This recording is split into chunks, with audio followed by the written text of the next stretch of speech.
આકાશવાણી અમદાવાદ વડોદરા પ્રાદેશિક સમાચાર કરણ મકવાણા વાંચે છે. સૌપ્રથમ મુખ્ય સમાચાર. પ્રધાનમંત્રી આજે સાસણગીર ખાતે રાષ્ટ્રીય વન્યજીવન બોર્ડની 7મી બેઠકની અધ્યક્ષતા કરશે. આજે વિશ્વ વન્યજીવ દિવસ. પ્રોજેક્ટ લાયન અંતર્ગત જૂનાગઢના નવા પીપળિયા ખાતે નેશનલ રેફરલ સેન્ટર નિર્માણ પામશે. પ્રથમ જ્યોતિર્લિંગ સોમનાથના ત્રિવેણી સંગમ ઘાટ ખાતે લોકો બનારસની જેમ હોડીમાં બેસીને મા ગંગાની આરતી કરી શકશે. રાજ્યમાં 2 દિવસ બાદ મહત્તમ તાપમાનમાં 2 થી 3 ડિગ્રી સેલ્સિયસનો ઘટાડો થવાની આગાહી. અને આઈસીસી ચેમ્પિયન્સ ટ્રોફીમાં ભારતે ન્યૂઝીલેન્ડને 44 રને પરાજય આપ્યો. સમાચાર વિગતવાર. પ્રધાનમંત્રી નરેન્દ્ર મોદી તેમની ગુજરાત યાત્રાના છેલ્લા તબક્કામાં આજે જૂનાગઢ જિલ્લાના સાસણગીર ખાતે રાષ્ટ્રીય વન્યજીવન બોર્ડની 7મી બેઠકની અધ્યક્ષતા કરશે. શ્રી મોદીએ ગઈકાલે જામનગરમાં વનતારા પ્રાણી બચાવ કેન્દ્રની મુલાકાત લીધી હતી. તેમણે સોમનાથ મંદિરમાં પૂજા અર્ચના પણ કરી હતી. પ્રધાનમંત્રીએ મોડી સાંજે સાસણ ખાતે સોમનાથ ટ્રસ્ટની બેઠકની અધ્યક્ષતા પણ કરી હતી. દરમિયાન પ્રધાનમંત્રીએ એક સોશિયલ મીડિયા પોસ્ટમાં જણાવ્યું કે તેમણે પ્રયાગરાજ ખાતે મહાકુંભની પૂર્ણાહુતિ બાદ સોમનાથ જવાનો નિશ્ચય કર્યો હતો. તેમણે ઉમેર્યું કે સોમનાથ મંદિરમાં દર્શન કરીને તેમણે ધન્યતા અનુભવી. વધુ વિગત અમારા સંવાદદાતા પાસેથી. 3 દિવસની ગુજરાત યાત્રાના છેલ્લા દિવસે પ્રધાનમંત્રી નરેન્દ્ર મોદી આજે એશિયાઈ સિંહોના એકમાત્ર નિવાસસ્થાન એવા સાસણગીરની મુલાકાતે છે. તેઓ આજે સવારે વિશ્વ વન્ય દિવસ નિમિત્તે ગીર રાષ્ટ્રીય ઉદ્યાનમાં જંગલ સફારીનો આનંદ માણી રહ્યા છે. ત્યારબાદ પ્રધાનમંત્રી રાષ્ટ્રીય વન્યજીવન બોર્ડની સાસણગીરમાં યોજાનાર બેઠકની અધ્યક્ષતા કરશે. પ્રધાનમંત્રીની અધ્યક્ષતામાં આ બોર્ડ વન્યજીવન અને જંગલોના સંરક્ષણ અને વિકાસને પ્રોત્સાહન આપવા માટે કામ કરે છે. અત્રે ઉલ્લેખનીય છે કે 2020માં થયેલી સિંહોની ગણતરી મુજબ ગીરના જંગલ વિસ્તારમાં સિંહની કુલ વસ્તી 674 છે. અપર્ણા ખૂંટ, આકાશવાણી સમાચાર, અહેમદાબાદ. આજે 3જી માર્ચે wild life conservation finance investing in people and planet વિષયવસ્તુ સાથે વિશ્વ વન્યજીવ દિવસની ઉજવણી કરાશે. વિશ્વમાં લુપ્ત થવાને આરે ઉભેલા વન્યજીવો, વનસ્પતિઓના સંરક્ષણ, સંવર્ધન અને જાળવણીની જાગૃતિ કેળવવા દર વર્ષે આ દિવસ ઉજવવામાં આવે છે. આ અંગે સાંભળીએ એક અહેવાલ. કેન્દ્ર સરકારના પ્રોજેક્ટના ભાગરૂપે વન્યજીવોના આરોગ્ય માટે જૂનાગઢ જિલ્લાના નવા પીપળિયા ખાતે 20 હેક્ટરથી વધુ જમીન પર નેશનલ રેફરલ સેન્ટર બનવા જઈ રહ્યું છે. આ ઉપરાંત સાસણમાં વન્યજીવ ટ્રેકિંગ માટે એક હાઈટેક મોનિટરિંગ સેન્ટર અને એક અત્યાધુનિક હોસ્પિટલનું નિર્માણ પણ કરાયું છે. એશિયાઈ સિંહોના સંરક્ષણ માટે પણ વિવિધ પગલાઓ લેવાયા છે. વર્ષ 2024માં ગીર ખાતે 237 વન રક્ષકની ભરતી કરાઈ હતી, જેઓ સંરક્ષિત વિસ્તારોમાં પેટ્રોલિંગ કરી સિંહોના રહેઠાણોનું રક્ષણ કરે છે. આ ઉપરાંત ગીરમાં સંરક્ષણ પ્રયાસો અને પ્રવાસનને સંતુલિત કરવા માટે વર્ષ 2017માં આંબરડી સફારી પાર્કની રચના કરાઈ હતી. મયુર સોલંકી, આકાશવાણી સમાચાર, અમદાવાદ. કેન્દ્રીય વિજ્ઞાન અને ટેકનોલોજી રાજ્યમંત્રી ડોક્ટર જીતેન્દ્ર સિંઘે કહ્યું, ગ્રામીણ ક્ષેત્રમાં શહેરો જેવી જ ટેકનોલોજીનો આવિષ્કાર કરીશું તો જ વિકસિત ભારતના સંકલ્પને ઝડપથી સાકાર કરી શકાશે. અમદાવાદમાં સાયન્સ સિટી ખાતે ગઈકાલે યોજાયેલા નેશનલ ઇનોવેશન ફાઉન્ડેશન NIFના રજત જયંતિ સમારોહની ઉજવણી પ્રસંગે ઓનલાઈન માધ્યમથી ઉપસ્થિત રહેલા શ્રી સિંઘે આ મુજબ જણાવ્યું.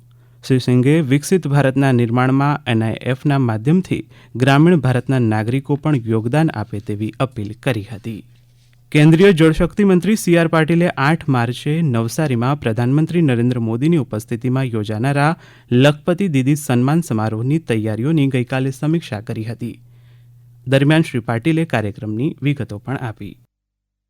દિવ્યાંગ લોકોને એમના ફેમિલી સહિત મફતમાં જે 5 કિલો અનાજ આપવાની યોજના છે, એ યોજનામાં સામેલ કરવા માટે એમણે જે યોજના બનાવી છે એની શરૂઆત એ સુરતથી કરવાના છે. એમાં પણ લગભગ 1 લાખ જેટલા લાભાર્થીઓ એમાં જોડાશે.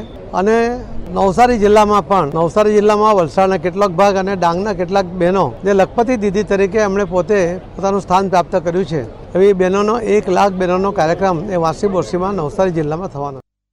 રાજ્યમાં પ્રથમ વખત ભાવનગરના ગોગાથી સુરતના હજીરા ખાતે કાચા દૂધને દરિયાઈ માર્ગથી વહનનો પ્રારંભ થયો છે. દૂધ ઉત્પાદકોની સંસ્થા માહી ડેરી દ્વારા સૌરાષ્ટ્રમાંથી દૂધ એકત્ર કરીને રોરો ફેરી સેવાના માધ્યમથી દક્ષિણ ગુજરાત સુધી દૂધ પહોંચાડવાનું કામ હાથ ધરાયું છે. ગઈકાલે ભાવનગરથી રાષ્ટ્રીય ડેરી વિકાસ બોર્ડના અધ્યક્ષ ડોક્ટર મિનેશ શાહે આ સુવિધાનું ઉદ્ઘાટન કરાવ્યું. આપણા દેશમાં જોઈએ તો પહેલીવાર આવી રીતે એક મેરીટાઈમ રૂટ ચાલુ થયો છે, જેનાથી દૂધનું ટ્રાન્સપોર્ટેશન આટલા લાંબા ડિસ્ટન્સ માટે થશે. આપણે જાણીએ છીએ રોડ ટ્રાન્સપોર્ટ કરીએ અહીંયાથી આટલા બધા કિલોમીટરમાં તો કાર્બનનું કેટલું કાર્બન ડાયોક્સાઇડનું કેટલું એમિશન્સ થાય, કાર્બન ફૂટપ્રિન્ટ વધી જાય. એના સામે આ જે રૂટ છે અમારો, જે ફેરી દ્વારા દૂધ લઈ જઈશું, ઘણો બધો કાર્બન એમિશન ઓછું થશે, જેનાથી પર્યાવરણને નુકસાન પણ ઓછું પહોંચશે. આ સમાચાર આપ આકાશવાણીના અમદાવાદ વડોદરા કેન્દ્ર પરથી સાંભળી રહ્યા છો. આ સમાચાર આપ અમારી YouTube channel AIR news Gujarat પર પણ સાંભળી શકશો. વધુ સમાચાર માટે અમારી વેબસાઇટ newsonair.gov.in/gujarati અને અમારા એક્સ હેન્ડલ AIR_news_ABAD ને ફોલો કરશો. વાણિજ્યિક કોલસા ખાણકામને પ્રોત્સાહન આપવા અને ખાનગી રોકાણ આકર્ષવાના ભાગરૂપે કોલસા મંત્રાલયે આજે ગાંધીનગરમાં વાણિજ્યિક કોલસા ખાણ હરાજી અને રોકાણની તક પર એક રોડ શોનું આયોજન કર્યું છે. આ કાર્યક્રમનો ઉદ્દેશ ભારતના કોલસા ક્ષેત્રમાં ખાનગી ક્ષેત્રની ભાગીદારીને વેગ આપવા ઉદ્યોગના હિસ્સેદારો, સંભવિત રોકાણકારો અને નીતિ નિર્માતાઓને એક સાથે લાવવાનો છે. આ પ્રસંગે કેન્દ્રીય કોલસા અને ખાણ રાજ્યમંત્રી સતીશચંદ્ર દુબે મુખ્ય અતિથિ તરીકે ઉપસ્થિત રહેશે. પ્રથમ જ્યોતિર્લિંગ સોમનાથના ત્રિવેણી સંગમ ઘાટ ખાતે હવે લોકો બનારસની જેમ હોડીમાં બેસીને મા ગંગાની આરતી કરી શકશે. જિલ્લા કલેક્ટર દિગ્વિજયસિંહ જાડેજાએ ગઈકાલે સંગમ ઘાટ ખાતે બોટિંગનો પ્રારંભ કરાવતા કહ્યું, બનારસમાં જે રીતે શ્રદ્ધાળુઓ હોડીમાં બેસીને મા ગંગાની આરતી કરે છે, તે જ રીતે આ સંગમ ઘાટ પર પણ શ્રદ્ધાળુઓ હોડીમાં બેસીને સંગમ આરતી કરી શકશે. આમાં જે આપણો ભાવ એવો છે કે જે ત્રિવેણીની આરતી થાય ત્યારે બોટમાં શ્રદ્ધાળુઓ જે બનારસમાં સામે બોટમાં બેસીને આરતીના દર્શન કરે છે, એવો લાભ અહીં પણ મેળવી શકે એ માટે આ સેવા શરૂ કરી છે. વિશેષમાં અહીંયા જ્યારે અસ્થિ વિસર્જન માટે લોકો આવે તો એમને પણ અંદર જવું હોય તો આ બોટનો ઉપયોગ કરીને અંદર જઈ અને ત્રિવેણીમાં બરોબર વચ્ચે અસ્થિ વિસર્જન કરી શકે છે. બીજું આજુબાજુમાં જે ધારો કે સામે રામેશ્વર મંદિર છે તો ત્યાં પણ લોકોને જવું હોય તો જવાની સુવિધા અમે ટૂંક સમયમાં ઊભી કરી દઈશું. નર્મદાના ધારીખેડા ખાતે આવેલી નર્મદા સુગર ફેક્ટરી શેરડી પીલીને દૈનિક 1,20,00,000 લીટર ઇથેનોલનું ઉત્પાદન કરનાર રાજ્યની પ્રથમ ફેક્ટરી બનશે. આ અંગે સુગર ફેક્ટરીના વડા નરેન્દ્ર પટેલે આ મુજબ જણાવ્યું. આપણો જૂનો પ્લાન્ટ 60,000 લીટરનો પર ડે ઇથેનોલનું પ્રોડક્શન થાય છે. એની સાથે સાથે મોડિફિકેશન અને એક્સપાન્શન કરીને બીજો 60,000 લીટરનો ઇથેનોલ પ્રોજેક્ટનું કામમાં પૂર્ણ થયું છે. મે મહિનાથી એનું પણ ઉત્પાદન શરૂ થશે. એટલે ટોટલ આ સંસ્થા 1,20,000 લીટર દરરોજનું ઇથેનોલનું પ્રોડક્શન કરશે. રાજ્યમાં આગામી 2 દિવસ મહત્તમ તાપમાન યથાવત રહેશે અને ત્યારબાદ મહત્તમ તાપમાનમાં 2 થી 3 ડિગ્રી સેલ્સિયસનો ઘટાડો થવાની આગાહી છે. હવામાન ખાતાની યાદી મુજબ ગત 24 કલાકમાં રાજ્યમાં હાલ મહત્તમ તાપમાન સરેરાશ 34.7 ડિગ્રી સેલ્સિયસ નોંધાયું છે. અમરેલી, કચ્છના કંડલા હવાઈ મથક, રાજકોટ, સુરેન્દ્રનગર, જૂનાગઢના કેશોદ, અમદાવાદ, ગાંધીનગર અને વડોદરામાં મહત્તમ તાપમાન 35 ડિગ્રી સેલ્સિયસ નોંધાયું હતું.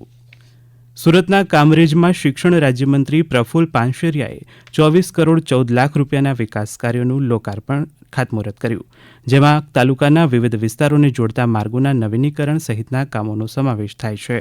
આ પ્રસંગે શ્રી પાનશેરિયાએ જણાવ્યું, રાજ્ય સરકાર ગામડાઓ અને શહેરી વિસ્તારોને આધુનિક અને સુવિધાસભર બનાવવા સતત પ્રયત્નશીલ છે. આઈસીસી પુરુષોની ચેમ્પિયન્સ ટ્રોફીમાં ભારતે ન્યૂઝીલેન્ડને ગ્રુપ એની એક દિવસની મેચમાં 44 રને પરાજય આપ્યો છે. દુબઈ ઇન્ટરનેશનલ સ્ટેડિયમ ખાતે રમાયેલી મેચમાં ભારતે જીત માટે આપેલા 250 રનના લક્ષ્યાંકના જવાબમાં ન્યૂઝીલેન્ડ 45 ઓવર 3 બોલમાં 205 રને ઓલ આઉટ થઈ ગયું હતું. અંતમાં મુખ્ય સમાચાર ફરી એકવાર. પ્રધાનમંત્રી આજે સાસણગીર ખાતે રાષ્ટ્રીય વન્યજીવન બોર્ડની 7મી બેઠકની અધ્યક્ષતા કરશે. આજે વિશ્વ વન્યજીવ દિવસ. પ્રોજેક્ટ લાયન અંતર્ગત જૂનાગઢના નવા પીપળિયા ખાતે નેશનલ રેફરલ સેન્ટર નિર્માણ પામશે. પ્રથમ જ્યોતિર્લિંગ સોમનાથના ત્રિવેણી સંગમ ઘાટ ખાતે લોકો બનારસની જેમ હોડીમાં બેસીને મા ગંગાની આરતી કરી શકશે. રાજ્યમાં 2 દિવસ બાદ મહત્તમ તાપમાનમાં 2 થી 3 ડિગ્રી સેલ્સિયસનો ઘટાડો થવાની આગાહી.